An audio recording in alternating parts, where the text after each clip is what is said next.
এন্টালি থেকে কসবা কলকাতার একাধিক বহুতল হেলে রয়েছে। প্রমোটারের খোঁজ নেই, বাসিন্দাদের মনে আতঙ্ক। কোনো কাউন্সিলর বলছেন তিনি কিছুই জানেন না, আবার কেউ বলছেন জেনেও গুরুত্ব দেননি।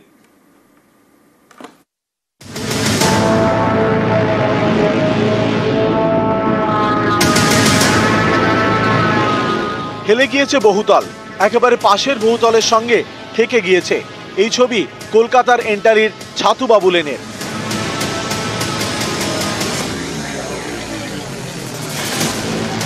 এন্টালিতে বেআইনি বহুতলের রমরমার অভিযোগ। স্থানীয়দের দাবি জলাশয় বুঝিয়ে এই বহুতল তৈরি হয়, সেটাই কয়েক বছরের মধ্যে হেলে গিয়েছে। জায়গাটা পুরো পুকুরের ছিল, সামনে আমাদের একটা টালিবাড়ি ছিল।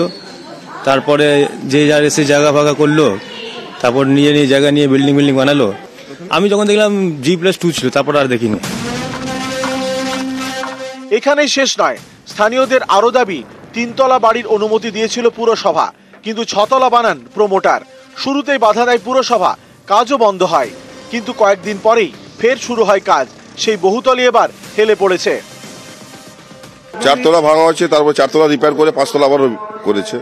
ভাঙার পরে আবার কাজ শুরু হয়ে গেছে। হ্যাঁ, কাজ শুরু হয়ে গেছে 2 দিনের মধ্যে। অনেক ঝামেলা আসবে আমাদের মাথার মধ্যে, তার জন্য আমরা কিছু বলিনি। 3 তলা পর্যন্ত এই বহুতল কিন্তু বৈধ ছিল, এবং তার পরবর্তী ক্ষেত্রে 4 তলা 5 তলার কাজ শুরু হলে তা পুলিশ কিন্তু বাধা দেয়।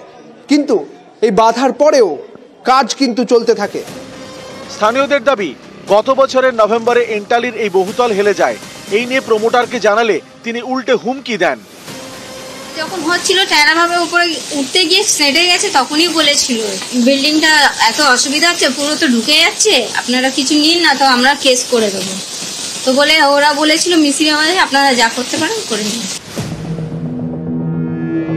বহুতল হেলে যাওয়ার পর থেকেই প্রমোটার গুড্ডুকে আর দেখা যায়নি বলে দাবি। হেলে পড়া বহুতল নিয়ে এলাকায় আতঙ্ক, কিন্তু স্থানীয় কাউন্সিলর নাকি কিছুই জানেন না।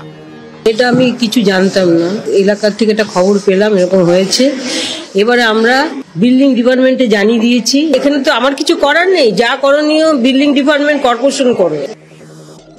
এন্টালিতে একটা বহুতল হেলে রয়েছে, আর কসবায় 2টো।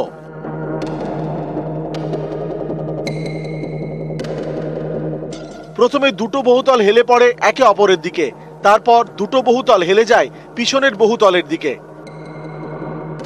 কসবাই বেদিয়াডাঙ্গায় এভাবেই মোট 3টি বহুতল বিপদে, এলাকায় আতঙ্ক।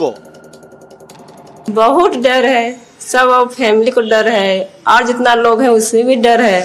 उसमें ध्यान नहीं दिए थे, अब रहने लगे तब देखे तो क्या कर सकते हैं। পরস্পর 2টি বাড়ি হেলে গেল, এবং সেই হেলে যাওয়াকে ঠেকনা দিতে ব্যবহার করা হচ্ছে কি সিমেন্টের বিম। এই বিমগুলিকে ব্যবহার করেই ঠেকনা দেওয়া হয়েছে বাড়িটিতে, এবং তারপরই এই বাড়িটি সেই ওয়েট নিতে না পেরে এই বাড়িটি আবার হেলে পড়ে পাশেই থাকা 7B এই বহুতলটির ওপর। যেহেতু ঘটনাগুলো ঘটছে, 2-4টি জায়গায় হয়েছে, আমি সোমবার যাব, আমি ডিজির সঙ্গে কথা বলবো, মেয়রের সঙ্গে কথা বলবো, যাতে ব্যাপারটা গুরুত্ব সহকারে দেখা হয়, এবং এতগুলো মানুষ আছে তাদেরও যেন সেফটিটা চেঞ্জ হয়। নিউজ 18 বাংলা।